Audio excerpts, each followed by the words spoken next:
में भी रंगे हुए हैं।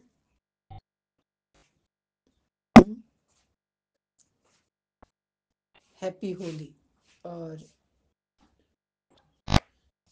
रंगों के त्योहार को ही होली बोला जाता है।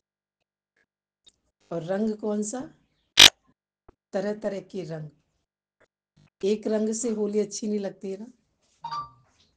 जब तक रंग बिरंगे रंग ना हो जीवन में। बाहर भी होली खेलने में मजा कब आता है? जब चार तरह के रंग होते हैं तब अच्छा लगता है ना। कोई एक ही रंग दे दे, कहते हैं अरे भैया और भी दे दो, चाहे थोड़ा ही थोड़ा दे दो, पर चार रंग होने चाहिए। ऐसे ही जिंदगी में चार रंग होने चाहिए।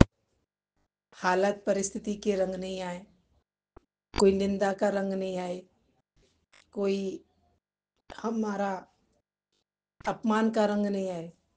जैसे होली में मजा रंगों से आता है, ऐसे जिंदगी में मजा तरह तरह की जो परिस्थितियों के रंग भगवान देता है ना, इन परिस्थितियों में ही हमें, जैसे होली में आनंद लेते हैं ना, लेकिन फर्क इतना होता है कि होली में खुद की मर्जी चलती है और परिस्थितियों में भगवान आपके कर्मों की मर्जी चलती है।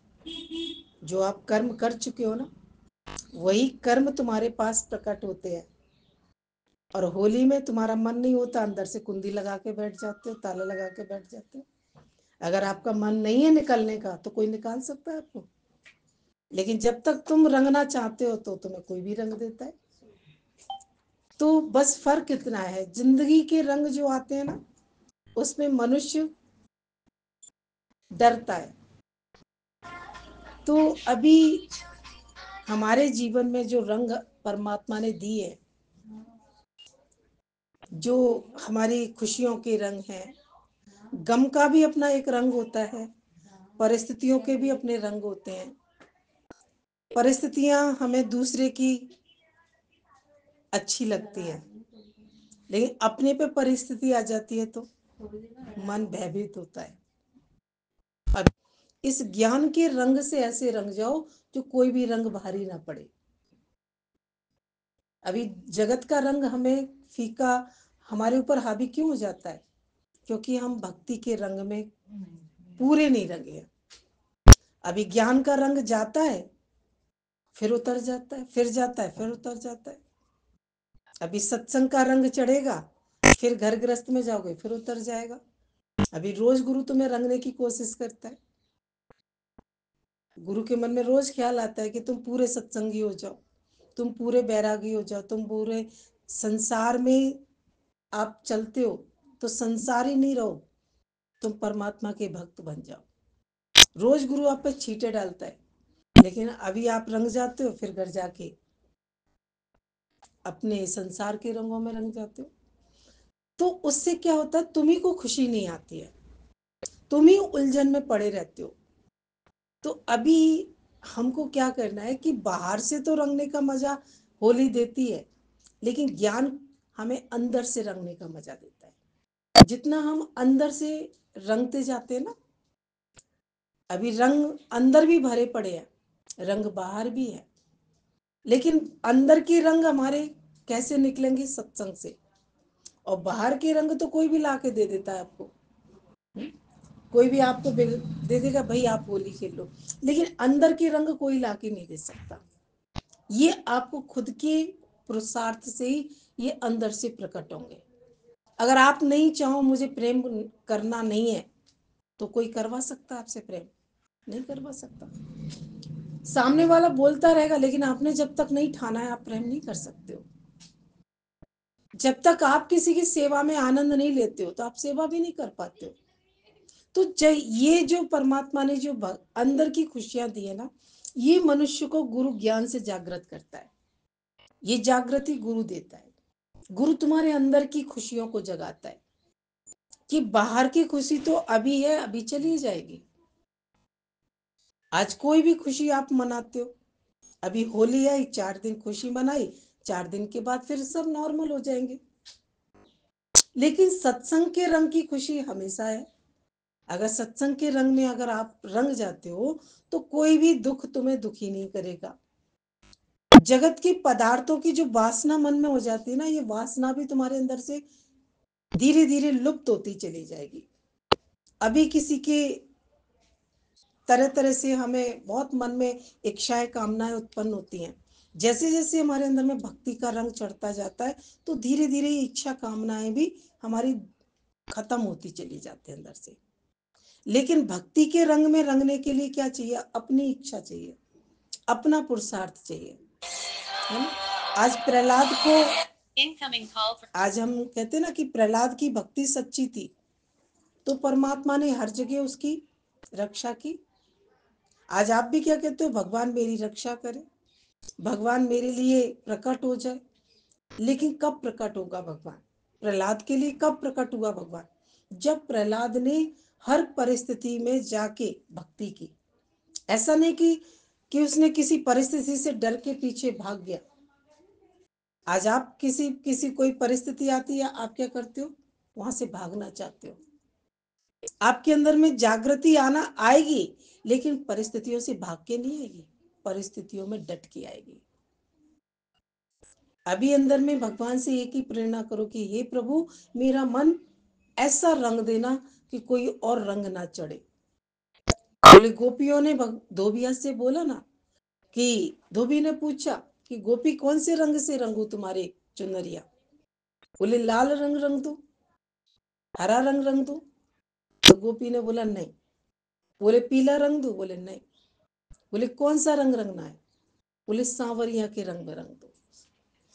बोले सांवरिया का रंग एक ऐसा है जो एक बार चढ़ जाए फिर उस पर किसी का रंग नहीं चढ़ता। अभी आप लाल कपड़े पे भी काला रंग चढ़ जाएगा, हरे पे भी चढ़ जाएगा, पीले पे भी चढ़ जाएगा, सफेद पे भी, लेकिन सांवरे रंग पे कोई रंग नहीं चढ़ता। जब भी कोई भगवान की भक्ति में रंग जाता है ना, फिर उस पर किसी जगत वालों का भी रंग नहीं चढ़ता। सब दुनिया वाले उसे अपनी तरफ खींचते हैं। कई बार हम देखते हैं भगवान की कोई जरा सी भक्ति करता है ना, लोग उसकी शरीर की रचना का, अरे कोई शरीर की चर्चा करता है, कोई अंदर से निंदा करता है, कोई पर स्तुति करता है। कई बार भक्तों को ऐसे भी गिराया जाता है कि अरे, लेकिन भक्त वो ही है जो किसी भी परिस्थिति आने पे, किसी भी बातों के आने पर डगमग ना हो, है ना। कभी हमारे मन ही हमें गिराता है, मन ही हमें क्या करता है? अरे तुम तो भगवान की भक्ति नहीं कर सकते हो, अरे तुम तो इस रास्ते पे चल ही नहीं सकते हो। लेकिन चल नहीं सकते तो भगवान ने फिर मुझे बुलाया ही क्यों था? आज आप सत्संग में आते हो तो सत्संग में आने के बाद अभी मन तुम्हारा पीछे हटता है कि मन तुमको आगे ले जाने की कोशिश करता है। अभी आप कहते हो ना कि मैं सत्संग में हम आ तो गए हैं, लेकिन अभी हमारे घर में परिस्थितियां इतनी है, घर वाले ऐसे हैं। किसी के कोई घर वाले नहीं है, कोई परिस्थिति नहीं है, लेकिन जब तक तुम्हारे मन में दृढ़ इच्छा, दृढ़ प्रतिज्ञा नहीं है तो तुमको कोई नहीं पीछे कर सकता। तो सारी भक्ति कहाँ से शुरू होती है? अपने से ही शुरू होती है और अपने से ही खत्म भी हो जाती है। अगर आप डर जाते हो, है ना, आज आपको अच्छा लग रहा है, त्योहार पे क्यों इतनी खुशियां मनाते हो? क्योंकि खाने को भी अच्छा मिलता है। हम देखते हैं गरीब से गरीब व्यक्ति भी त्योहार मनाता है। आज उसके घर में कुछ नहीं होगा तो भी वो त्योहार मनाएगा, चाहे थोड़ा ही त्योहार मनाए पर मनाएगा, क्योंकि खुशी मनाने का हक सबको है। लेकिन दुख सब नहीं मनाएंगे, दुख तो जिसको आएगा ना वही मनाएगा, है ना। लेकिन खुशियां सब मनाना पसंद करते हैं। आज आप तुम ऊंचे उठ जाओ, तुम आगे बढ़ जाओ, हर व्यक्ति आपकी कामयाबी में ताली बजाने आ जाएगा। लेकिन अभी आप गिर जाओ कामयाबी से, अभी आप फेल हो जाओ, तो सब निंदा करने के लिए, तुम्हारे को खींचने के लिए आ जाएंगे। तो अपनी हमको खुद तैयारी करनी है। सामने वाला तो तुम्हारे लिए गिराने को भी तैयार है और उठाने को भी तैयार है, लेकिन उठाएगा जब तुम खुद उठ जाओगे, और गिराएगा जब कि तुम उठ ही ना पाओ, इसलिए वो गिराता ही रहेगा। गिराने वाले कब तक प्रयास करते हैं? जब तक तुम गिर नहीं जाते, जब तक तुम अंदर में नेगेटिव नहीं हो जाते हो। तो किसी की परवाह किए बिना भी हम इस रास्ते पे बढ़ते चले जाए। ये रास्ता किसी सपोर्ट मिल भी सकता है, सपोर्ट बिल्कुल भी नहीं मिल सकता। लेकिन सपोर्ट कहाँ से चाहिए हमको? असली सपोर्ट कहाँ से चाहिए? अपने अंदर के मन से चाहिए। अभी हम कहते हैं हम त्योहार पे हम नहीं आ सकते सत्संग, अभी हमें वहां जाना है, वहां जाना है, वहां जाना है, ये कौन बोल रहा है? हमारे मन में संकल्प आता है, हमें लोग खींचने वाले तैयार हो जाते हैं। आज गुरु ने सारे डोर काट के बैठा है, हमें कोई नहीं, क्योंकि पता है ना, स्टार्टिंग में सब प्रयास करते हैं, लेकिन जब हम गुरु की तरफ ही तत्परता से बढ़ते रहते हैं, एक दिन सब भूल जाते हैं, एक दिन सब समझ जाते हैं कि ये इनका सत्संग पहले है, इनका गुरु पहले है, बाकी सारे काम इनके बाद में, तो सब खींचना भी बंद कर देते हैं। क्योंकि हम सबको याद करते हैं तो लोग हमें भी याद करते हैं। जैसा आप बीज बोते हो वैसे ही लोग आपको पुकारने तैयार हो जाते हैं। आपको माया काटनी है, आप माया को माइनस करना शुरू कर दो। लेकिन हम खुद ही बीज बोते हैं। अब हमारी छुट्टी, भाई भगवान ने आपको छुट्टी दी है, जॉब, कई बार कहते हैं ना जॉब से हमें टाइम नहीं मिलता, लेकिन छुट्टियों में भी हम भगवान को अर्पण कितना टाइम देते हैं भगवान के लिए। हम आज ग्रस्त में, अभी आप ग्रस्त में हो, लेकिन जो जो माताएं ग्रस्त को पूरा कर लेती हैं, बच्चों की शादी कर ली, अब बच्चों की शादी तक ही ग्रस्त है, लेकिन बच्चों की शादी के बाद भी बच्चों में फंसना, ये माया है। माया किसे कहते हैं?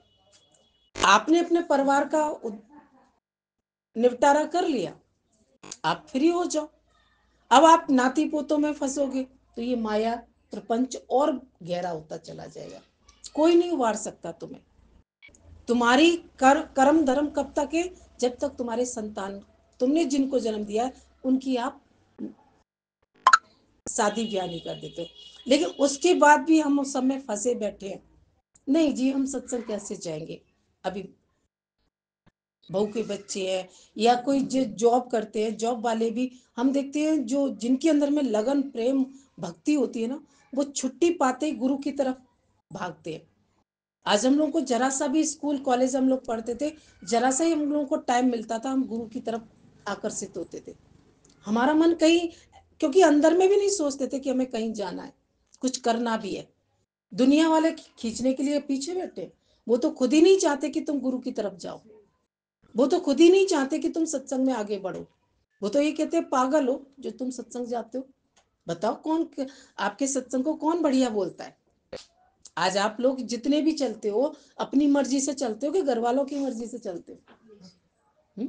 आज आप चाहे 10% चलते हो, चाहे 20% चलते हो, किसके घर वाले सपोर्ट करते हैं सत्संग में आने के लिए? बताइए। तो आपको कोई सपोर्ट नहीं करता, लेकिन क्यों? ये आपकी मर्जी का विषय है, ये दूसरों की मर्जी का विषय नहीं है। बच्चा अगर स्कूल जाता है, बोले बहुत अच्छा, भगवान बताते हैं कि आप संसार के सुख बाहर से दे सकते हो, लेकिन अंदर की लगन कब पैदा होगी? जब इंसान खुद चाहेगा। एक पिता ने अपने बच्चे को सारा, बोले कहा कि मेरा बेटा डॉक्टर बनेगा, मेरा बेटा डॉक्टर बनेगा। पत्नी कहती मेरा बेटा वकील बनेगा, मेरा बेटा वकील बनेगा। अब बेटे ने जन्म ही लिया है, लेकिन माँ बाप दोनों अपने अपना फैसला सुनाने लगे। पिता ने बोला बेटा डॉक्टर बनेगा, पत्नी बोलती कि बेटा मेरा वकील बनेगा। बेटा भी नन्हा सा गोदी में आके लेटा है, दोनों में बहस छिड़ गई। अब जब बहस छिड़ी तो पड़ोसी आके इकट्ठे हो गए, भाई क्यों बहस कर रहे हो? बोले मैं कह रही हूँ मेरा बेटा डॉक्टर बनेगा, मैं कहती हूँ मेरा बेटा वकील बनेगा। तो उसमें एक समझदार व्यक्ति था, विद्वान, उसने कहा भाई तुम दोनों आपस में क्यों लड़ रहे हो? पहले बेटे को बड़ा तो होने दो, फिर उससे पूछना कि वो क्या बनेगा। क्योंकि तुम जो बनाना चाहते हो, जरूरी नहीं है कि वो तुम्हारी मर्जी को स्वीकार कर ले। हमको धैर्य परिस्थितियों का, कभी कभी हम ऐसे ही फालतू बातों पर लड़ाइयां करते रहते हैं। नदी आई नहीं उससे पहले कूद पड़े, कुआं आया ही नहीं उससे पहले ही बाल्टी भर ली। संभव है? नदी आने से पहले कूद जाओगे नदी में? नदी आने दो, तभी तो कूदोगे। कुएं के पास मेहनत करोगे, रस्सी डालोगे, बाल्टी तब भरेगी ना। कुएं तक पहुंचे नहीं है और कह रहे मेरी बाल्टी भर जाए, कैसे भरेगी? बच्चे को बड़ा होने दो, उसको संस्कार देने का काम आपका है। बच्चे का निर्णय होगा कि वो क्या बनेगा। कई बार हम देखते हैं घर परिवारों में बच्चे डिप्रेशन में चले जाते हैं, कभी माँ बाप डिप्रेशन में चले जाते हैं। क्यों ऐसा होता है? क्योंकि हर व्यक्ति अपनी इच्छा दूसरे पे थोप रहा है। मैं ये चाहता हूँ ये ऐसे कर ले, मैं ये चाहता हूँ मैं ऐसा कर लूं। लेकिन जब तक खुद के अंदर में लगन जिस व्यक्ति की जो होती है ना, इंसान तभी अपनी मंजिल को प्राप्त करता है। तो हमारा ज्यादा से ज्यादा समय किस में है कि हम दूसरों से उम्मीद ज्यादा लगा के रखते हैं। लेकिन दूसरे से उम्मीद ऐसे लगाना है जैसे अपनी रुई में जो कपास का फूल होता है ना, उसमें बीज को ढूंढना। कपास के फूल में कुछ निकलता नहीं है, उसे छीलते जाओ। उम्मीद आप दूसरों से कब तक लगाओगे? जितनी लगाओगे उतनी फेल हो जाएगी। लेकिन हाँ, परमात्मा पे भरोसा करके परमात्मा को तुमने अगर चुन लिया है और तुम भक्ति में लगे हो, तो भगवान तुम्हारे लिए स्वयं तैयारी करेगा। भक्त की नाव स्वयं परमात्मा चलाता है। आप भक्त बनने की तैयारी करो ना। आप क्या कहते हो मैं भक्त नहीं बन सकता? अभी संसार वाले मुझे अपनी तरफ खींचते हैं, और भगवान, मैं कैसे भगवान की तरफ मैं कैसे बढ़ जाऊं? बोले संसार वाले किसको नहीं खींचते हैं? संसार वालों ने किसको नहीं खींचा? सबको खींचते हैं। लेकिन अगर सार समझ में आ गया तो व्यर्थ की बातों में तुम जाओगे नहीं। गुरु की बात अगर समझ में आ जाती है जिनको, वो फालतू संसार में नहीं भटकते। बेकार चला जाएगा। आप करके देख लो। जितना अभी आप समय गुजार के आए हो, उससे तुम्हें क्या प्राप्त हो गया? आप ये सोचते हो कि आपको अच्छा बेटा मिल गया, कि अच्छा घर बार परिवार मिल गया, लेकिन वो तो सब यही रहने वाला है, वो संग जाने वाला नहीं है। जो आपने संसार में मेहनत करके बटोर लिया है, वो संग जाएगा नहीं आपके। संग क्या जाएगा आपके? आपका कर्म, आपकी भक्ति, आपका धर्म साथ जाएगा। धर्म और कर्म साथ जाएगा। और कर्म सही कब होता है? जब तुम धर्म का पालन करते हो। और धर्म छोड़ के तुम कर्म कितने भी अच्छे कर लो, तुम्हारा कर्म मिट्टी के समान माना जाएगा। तो इसीलिए पहले हमें दूसरों को दोषारोपण नहीं देना।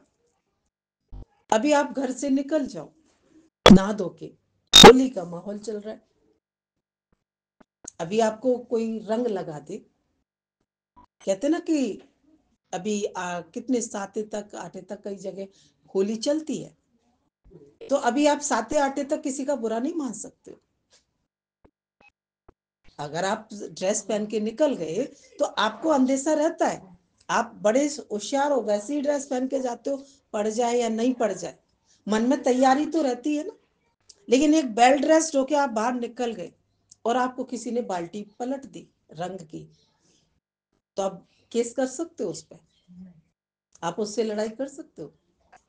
वो क्या कहेगा? बुरा ना मानो होली है, बुरा ना मानो होली है। बोले बुरा नहीं मानो, होली है।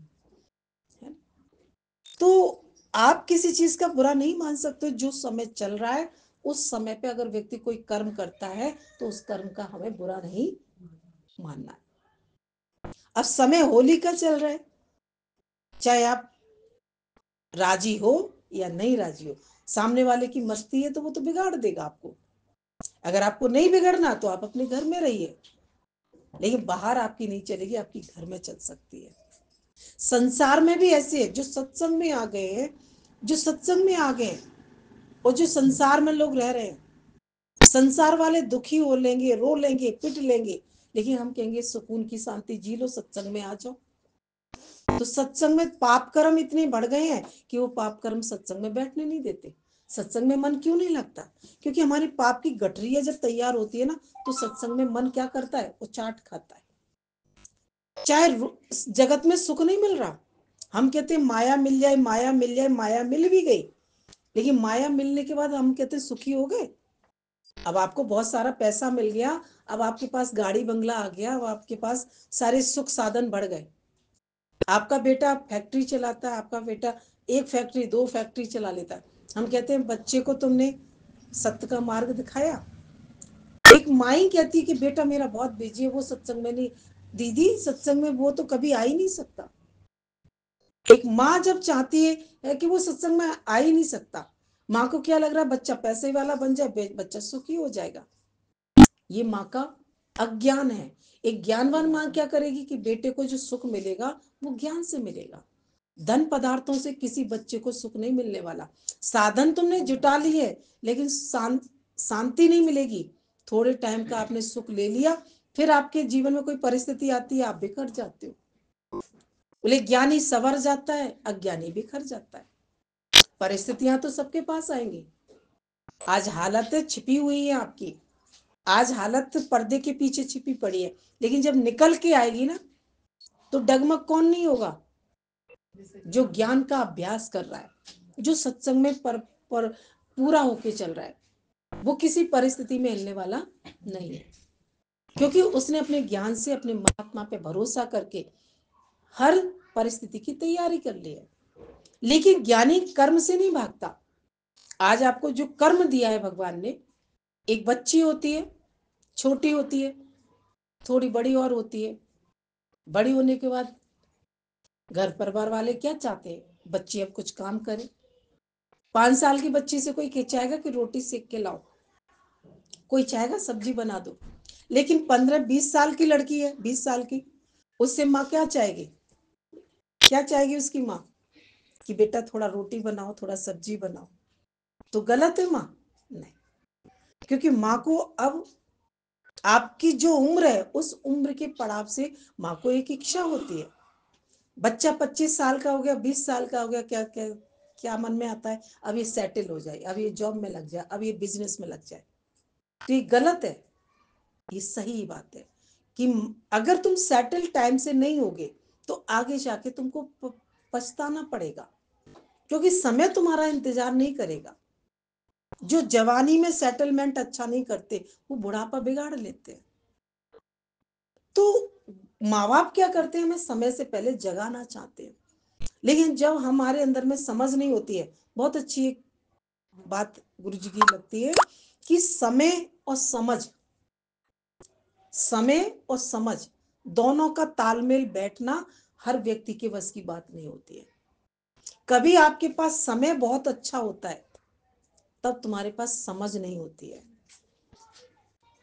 तुम ये कहते हो मेरे पास, और जब समझ आती है तो तुम्हारे हाथ में समय नहीं होता। ये दोनों एक साथ बिरले व्यक्ति को प्राप्त होते हैं, वो है केवल ज्ञानी व्यक्ति। समय आपके पास है तो समझ कौन देता है आपको? गुरु आपको समझ देता है। गुरु आपका घाटा होने से तुम्हारे जीवन को बचाना चाहता है। संसार में लोग क्या करते हैं? जब जवानी में संघर्ष होते हैं तो हम सुख नहीं ले पाते। कहाँ ले पाते हैं बताओ? घर गृहस्थ संभालते हैं, बच्चों को बड़ा करते हैं, उनकी जिम्मेदारियां निभाते हैं। लेकिन जब समय आता है, सुख सुविधाएं हमारे चारों तरफ होती हैं, तो फिर शरीर में हमारे कोई रोग लग जाता है तो हम सुख सुविधाओं को भोग नहीं पाते। अभी एसी लगी हुई है लेकिन डॉक्टर ने मना कर दिया। एक समय ऐसा था कि तुमने कूलर भी नहीं था, पंखा भी नहीं था, लेकिन उस टाइम तुम संघर्ष में थे। तो आज लेकिन जब हमारे जीवन में गुरु आता है, ज्ञान आता है, तो हमको समय से समझ दे देता है कि तुम समय के साथ साथ समझदार भी बनते जाओ। हर चीज में तुम पार उतर सकते हो, लेकिन तैयारी करोगे तब पार उतरोगे। समय आने की तैयारी करोगे, समय आएगा तब हम पार उतर जाएंगे। तो निश्चित ही डूबोगे आप। आप कहीं पे भी जाते हो, पिकनिक पे जाते हो, पार्टी में जाते हो, हम कहते हैं सारा बैग तैयार करके ले जाया करो, पार्टी में जाके तैयार हो जाया करो। भाई पार्टी में जाके जब सब लोग वहां एंजॉय कर रहे हो, वहां जाके तैयार हो जाओ। अगर वहां जाके तैयार होगे तो लोग क्या कहेंगे? ये क्या पागल है, घर से तैयार होके क्यों नहीं आए? तो हर जगह आपको प्रिपरेशन करना है। अगर आपको पार्टी में जाना है तो तैयार वहां जाके नहीं होना, आपको तैयार होके जाना है। आपको संसार में परिस्थितियों की तैयारी करनी है तो पहले से करनी है। ये निश्चित है कि आपके जीवन में संघर्ष निश्चित आ गए हैं, आने वाले हैं या आएंगे। लेकिन ये नहीं सोचो कि आएंगे ही नहीं। चाहे आप किसी भी उम्र के पड़ाव पर हो, आपको परमात्मा ने इस संसार में हर व्यक्ति को परिस्थितियों के झूले में झूलने के लिए भेजा है। लेकिन परिस्थितियों के झूले में झूलना, एक बच्चा जब झूले में डाल देते ना तो रोता रहता है, रोता रहता है, रोता रहता है। और एक बच्चा झूला झूलाओ तो मस्ती से हंसता रहता है, हंसता रहता है। झूला वही है बच्चा, लेकिन स्वभाव संस्कार है। पिछले जन्म का कोई शैतान शैतान व्यक्ति आ जाता है, उसे माँ झुलाती भी रहती है तो भी वो चुप नहीं होता बच्चा। तो उसके कुकर्म होते हैं ना, वो उसको झूले में भी रहने पर भी उसे, उसका संस्कार उसे तंग करता है। आज भगवान ने तुमको ये जो भी संसार में दिया है, इस संसार के झूले में सबको झूलना पड़ेगा, कोई इस झूले से बच नहीं सकता। आज अगर झूला ऊपर गया है तो नीचे भी आएगा, और नीचे है तो एक ही अवस्था में पड़े रहोगे, अच्छा लगेगा? क्या कहते हो झूले वाले से कि भैया, कभी कभी वो ऊपर टांग दे ले जाके, थोड़ी देर मजे करते हो ऊपर टंगने के बाद, चारों तरफ देखोगे, फोटो खींच लोगे, लेकिन थोड़ी देर बाद क्या करते हो? अरे झूले भैया चलाओ, इसे नीचे तो लेके आओ। जिंदगी भी सेम झूले के समान है। ये झूला है, इसमें परमात्मा तुम्हारे कर्मों की डोरी बांध के तुम्हें नचाता है। भगवान नहीं, भगवान कुछ नहीं करता, भगवान तो कर्मों की डोरी तुम्हारी जैसी जैसी होती है वैसे वैसे तुम भगवान झुलाता है। अब ये तुम कौन से बच्चे हो कि तुम खिलखिलाते हो या तुम रोते ही रहते हो, रोते ही रहते हो। कई लोग हम देखते हैं कि हंस, जीवन में सत्संग में समझ मिलती है, सत्संग के लिए तत्पर होके, आप बेल ड्रेस्ड होके भगवान की तरफ भागो, ये तुम्हारा सौभाग्य है। और तुम जब सत्संग का टाइम हो रहा है और आप संसार के व्यर्थ कार्यों में लगे पड़े हो, ये आपका दुर्भाग्य है। सौभाग्य और दुर्भाग्य को कैसे पहचानोगे? जब आपको ज्ञान की गंगा में जाने का मन नहीं कर रहा, और संसार में व्यर्थ के काम जो तुम्हारे कभी भी संग जाने वाले नहीं है, तो ये मन कैसा है हमारा, ये जीवन हमारा कैसा है? दुर्भाग्यशाली है। हम अपने ही खुद दुश्मन बने बैठे हैं। अगर हम आज होली के समय, आज आप क्या करते हो? मीठा खाते हो, गुजिया खाते हो, एक दूसरे को क्या लगाते हो? गुलाल लगाते हो एक दूसरे को। एक कई लोग तो दुश्मनी निकाल लेते हैं होली के चक्कर में। लेकिन जैसे अगर तुमने कुकर्म किए हैं, बुरे कर्म किए हैं, तो दुश्मन भी तैयार हुए होंगे। लेकिन तुम भगवान के भक्त हो, कोई दुश्मनी भी निकालने आएगा ना, वो भी तुम पर कोई जादू नहीं चला सकता, वो भी फेल हो जाएगा, क्योंकि तुम भगवान की भक्ति में हो। क्योंकि भगवान की भक्ति, भक्त की रक्षा स्वयं भगवान करता है। और तुम भक्त भी नहीं हो और तुम शैतानी काम कर रहे हो, तो भगवान, बेशक तुमने भगवान को पुकारा है लेकिन भगवान आएगा नहीं। तो जीवन का आपको खुद मैनेजमेंट करना है, खुद व्यवस्था करनी है। आपके घर में 4 गेस्ट आते हैं, आप पहले से तैयारी करके रखते हो ना। जो पहले से तैयारी कर लेता है वो कितनी खुशी से सबका स्वागत कर लेता है। और जो पहले से तैयारी नहीं करता, गेस्ट आ जाता है तो ना वो बैठने का मजा लेता, ना वो गेस्ट का मजा लेता, कुछ नहीं। तो जीवन का उद्देश्य क्या है? पहले से तैयारी करो, हर चीज की बिफोर तैयारी करके चलो। कल समय जो आने वाला है उसकी पहले तैयारी कर लो।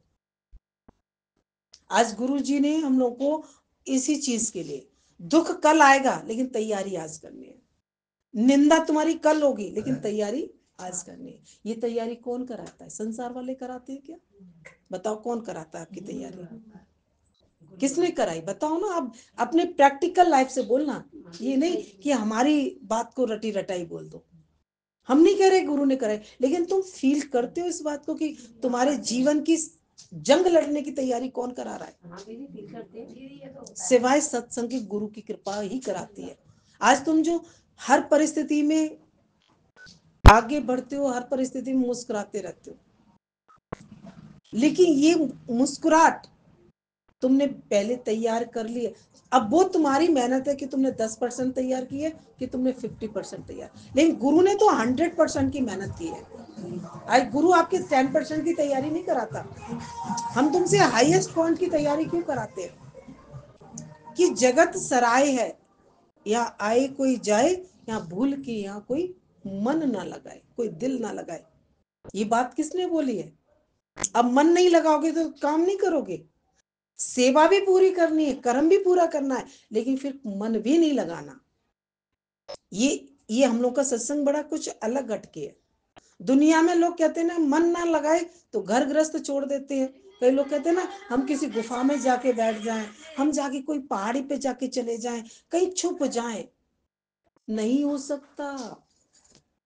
जाके चले जाओ पहाड़ी पे, वहां पे भी तुम्हें 4 लोग खाने वाले आ जाएंगे। कहीं सुरक्षित नहीं हो। आज कहीं पे भी दुनिया में चले जाओ आप, आपके कर्म के लेखे जो के आपको कहीं पीछा छोड़ने वाले नहीं है। तो समझदारी किस में है कि जहां परमात्मा ने तुम्हें रखा है वहीं गुरु के ज्ञान से अपने आप को चमकाते जाओ। आलस्य को, मुझे आलस्य बहुत आता है, मुझे आलस्य बहुत आता है, आलस्य आता नहीं है। आलस्य तुम्हारे अंदर में भरा पड़ा है। कोई चीज आएगी तो निकाली जा सकती है। भाई बारिश आ गई तो बारिश तो आई है ना, तो उस बारिश से तुम बचने की छाता लगा लोगे। लेकिन लेकिन अभी हम कहते हैं बॉम्बे में बारिश आती है कि बारिश बनी ही रहती है।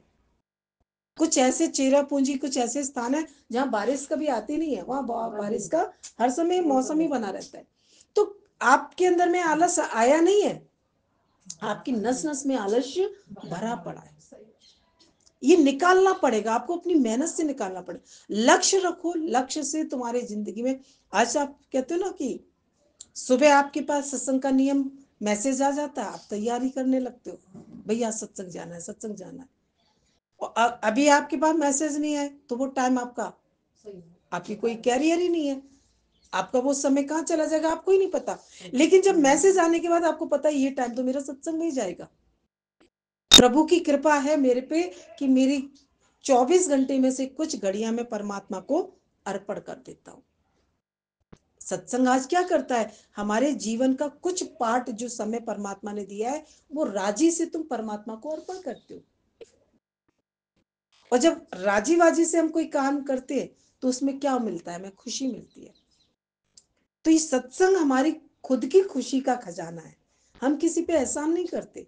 आज हम लोग, एक सहेली कहती है, बोले 2 सहेली है, एक सत्संग जाना चाहती है, एक कहती है क्या फालतू कामों में जा रहे हो, मैं नहीं जा रही, तू भी मत जा। जाने वाली सखी क्या कहेगी, बोले तू भी चल मैं भी चलूं। और ना जाने वाली क्या कहेगी, वो कहेगी चल तू चली जा सत्संग में। वो क्या कहेगी, मैं नहीं जा रही तो तू क्यों जा रही है, पागल है क्या, क्या रखा है सत्संग में, ये सत्संग तो तू टीवी पे सुन ले, ये सत्संग तो तू किताबों में पढ़ ले। कोई नई बात थोड़ा ना बता रहे, कोई फिर ये भी बता देंगे कि सत्संग में क्या इतनी बात तू नहीं जानती है। कई लोग इतना भी ज्ञान दे देते हैं आपको, क्योंकि ना जाने वाला आपको ना का पाड़ा पड़ाएगा और जाने वाला आपको हाँ का पाड़ा पड़ाएगा। तो संगत आपने कैसे लोगों की पकड़ी है, जाने वाले लोगों की पकड़ी है या ना जाने वाले लोगों की पकड़ी है। जाने वाले लोगों की पकड़ोगे तो वो तो जाएंगे जाएंगे पर आपको बैठने नहीं देंगे। कोई रंगा हुआ व्यक्ति किसी को छोड़ सकता है क्या, है? ये कैसे साफ सुथरा दिख रहा है, इसको भी बिगाड़ो। और जब तक बिगाड़ नहीं लेंगे ना तो चैन नहीं लेंगे। कहीं चलो बिगाड़ भी दिए चेहरा, लेकिन फिर उसका कोई शरीर का कोई पार्ट भी बचता है ना, और वो पूरा बिगड़ा हुआ है तो उसे चैन नहीं आएगा। ये कैसे साफ सुथरा, अभी तो इसका हाथ भी बिगाड़ो, अभी इसके ऐसे रंग डाल दो कि इसे नहाना ही पड़ जाए। कई लोग बहुत चतुराई से होली खेलते हैं ना कि भाई सर बच जाए, लेकिन जो पूरा रंगा हुआ है वो पूरा ही रंगेगा। जो पूरा सत्संग में डूबा हुआ है ना वो सबको कैसा पूरा प्रयास करेगा सत्संग में, भाई मैं भी पूरा रंग गया हूं तो सब रंगो ना। क्योंकि जो नदी के किनारे बैठते हैं ना वो नदी के अंदर जाने का मजा नहीं लेते, लेकिन जो अंदर चले जाते हैं ना वो कभी किनारे पे बैठा नहीं। जिसे अंदर जाने की हिम्मत आ जाए, अंदर जाने की डूबने की हिम्मत आ जाए, वो किनारे पे क्या मजा करेगा, किनारे पे बैठेगा वो तो होशियार है, वो तो जाने की कला जानता है। तो संसार क्या है, एक समुद्र है, इसमें आप डूबने की तैरने की कला गुरु से सीख लो, फिर संसार में आनंद ही आनंद है, कोई प्रॉब्लम नहीं है कहीं पे भी। लेकिन उसको सीखने के लिए आपको समय देना पड़ेगा, समझ तुमको जागृत करनी है और समय को बचाना है अपना। आपके पास समय उतना ही है चाहे जगत वालों को दे दो, चाहे तुम गुरु को दे दो। आपको अलग से समय नहीं मिलने वाला कि आपको 24 घंटे में कोई अलग समय मिलेगा। ये आपकी ईमानदारी है कि आप अपने समय को कितना बचा के चल रहे हो। संसार वाले तो तुम्हारे समय को पूरा खाना चाहते हैं, वो नहीं चाहते कि तुम्हारा समय टोटल हमें ही को दे दो। लेकिन ऐसा जिसको अगर भक्ति का रंग लगाए वो देगा, वो लड़ जाएगा, वो चाहे संघर्ष कर लेगा, पर अपने समय का मालिक आप स्वयं बनो। अपने अपने जीवन के मालिक आप स्वयं बनो। दूसरे से साइन कराओगे कि भाई मेरा जीवन कैसा बने। दूसरे की पेंटिंग में कितने नंबर दोगे? अगर आपने कोई पेंटिंग, 4 दोस्तों ने पेंटिंग बना के रखी, अब चारों ने बना तो ली लेकिन अपनी अपनी छुपा ली। एक दोस्त ने कहा यार बता ना मेरी पेंटिंग में कितने नंबर मिलेंगे, बोले मिल जाएंगे वही 30-20। दूसरे की पेंटिंग में कोई नंबर ज्यादा दे सकता है, लेकिन जब अपनी पेंटिंग देखी तो क्या सोचने लगा मन कि जरूर मुझे 90 नंबर मिलेंगे। अपनी नजरों में तुम अपनी कीमत पहचान लो, जगत तुम्हारी कीमत करने लगेगा। आप अपनी नजरों में अपनी कमियां ढूंढते हो तो जल्दी से उन कमियों को धीरे धीरे सही कर लो। हर व्यक्ति का अंदर वाला जानता है कि हर व्यक्ति में अपनी खुद की कमी क्या है। ऐसा नहीं है कि अपनी कमियां जानते नहीं हो, मालूम है ना, लेकिन मालूम है लेकिन सुधार करोगी तब सुधार होगा। लेकिन आप लापरवाही करते रहोगे तो लापरवाही होती रहेगी। तो यही अंदर में दृढ़ निश्चय लो कि ये जीवन में अगर हमारा परमात्मा ने ये भक्ति के प्रेम का रंग दिया है, सेवा का रंग दिया है, इन रंगों को खुद भी रंग जाओ और दूसरों को भी रंगते चले जाओ। इन रंगों से कोई नुकसान होने वाला नहीं है। बाहर के रंगों से तो बहुत नुकसान हो सकता है, साबुन की बर्बादी, कपड़ों की बर्बादी, कितनी चीजों की। लेकिन ये प्रेम रंग आता है, ज्ञान रंग आता है, तो इससे क्या है, सबका जीवन चमक जाता है, सबको खुशियां मिलती हैं, सबके जीवन में आनंद आता है, सबके अंदर जीवन में प्रेम का उत्साह बढ़ता है। तो यही प्रेम हम बढ़ाते जाएं, यही आनंद की संकल्प लेते जाएं कि हे परमात्मा मुझे बाहर का सुख, बाहर के पदार्थों की कोई डिमांड नहीं है, लेकिन जो भी तुम्हें मुझे देना है तो मेरे अंदर में तुम ऐसे गुणों का खजाना भर दो जिससे मैं खुद भी आनंदित रहूं और उन खजानों से सबकी सेवा करूं। आज भगवान अगर खजाने का मालिक बनाता है ना, तो वो स्वयं आपको क्यों बनाता है? किसी के गले में सरस्वती विराजमान होती है, किसी के हाथों में बड़ी कलाकारी होती है, तो परमात्मा ने ये कला क्यों दी? जन अरे बोले संसार की सेवा करो, लोगों की सेवा करो। कोई कला दिए तो उस कला को आप अकेले में छिपा के मत बैठो, उसको बढ़ाओ और लोगों की सेवा करो। यही परोपकारी जीवन हमें गुरु बनाना चाहता है। अभी संसार में किसी के पास 4 कलाएं होंगी ना, तो वो एक दूसरे को छिपाएंगे, जानते हैं कोई काम करना लेकिन दूसरे की हेल्प नहीं करेंगे। लेकिन यहाँ गुरु हमको परोपकारी बनाता है। पैसे से तो आप किसी का प्रारब्ध कैसा है किसी का, लेकिन तुम्हारे पास कुछ ऐसी संपदा दी है भगवान ने जिससे आप लोगों की दिल से खूब सेवा कर सकते हो, जहां कोई पैसे की भी जरूरत नहीं है। तो ये सही समझ, सही समय पर गुरु ही हमें जगाता है। समय भी है आज हमारे पास और समझ भी गुरु दे रहा है, लेकिन समय से जाग जाएंगे तो आनंद कौन लेगा? कौन पाएगा आनंद? हम लेंगे। तो बस इसी में आगे बढ़ो। ये मत सोचो कि नहीं सामने वाला नहीं जा रहा तो हम क्यों जाए। सामने वाला अपना घाटा कर रहा है, बोले जैसी परिस्थितियां आएंगी तो वो दबेगा परिस्थितियों में, लेकिन आपने तैयारियां कर ली है तो आप उछल के ऊपर आ जाओगे, आप दबोगे नहीं। ठीक है, तो ये सब तैयारी